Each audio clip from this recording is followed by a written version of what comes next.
लोकसभा चुनाव में जब दिल्ली में आम आदमी पार्टी और कांग्रेस के बीच साथ मिलकर चुनाव लड़ने का समझौता हुआ था, तभी भाजपा ने इसे मजबूरी का समझौता बताया था। भाजपा का आरोप था कि केवल प्रधानमंत्री नरेंद्र मोदी को रोकने के लिए आम आदमी पार्टी और कांग्रेस साथ आ रहे हैं, जबकि उनके बीच में किसी भी तरह का कोई सामंजस्य नहीं है। पार्टी ने यह भी संभावना जताई थी कि चुनाव के बाद ही गठबंधन टूट जाएगा और दोनों दल एक दूसरे के आरोप प्रत्यारोप लगाते रहते हैं।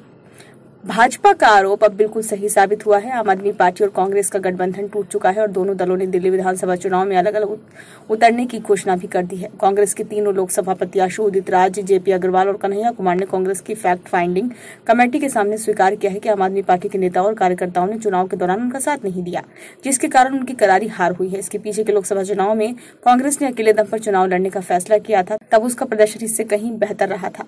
लोकसभा चुनाव में हार की समीक्षा के लिए कांग्रेस ने अपने नेता पीएल पुनिया, रजनी पाटिल और दिल्ली प्रदेश कांग्रेस के कार्यकारी अध्यक्ष देवेंद्र यादव के नेतृत्व में कमेटी का गठन किया था।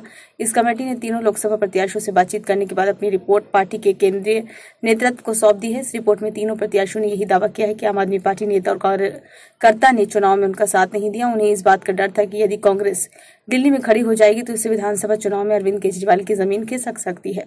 यही कारण है कि दोनों दलों के कार्यकर्ताओं में कोई सामंजस्य नहीं बना और कांग्रेस को अपने हिस्से की सभी तीनों सीटों पर करारी हार का सामना करना पड़ा। आम आदमी पार्टी के साथ गठबंधन को लेकर पार्टी के कई नेता असहज थे।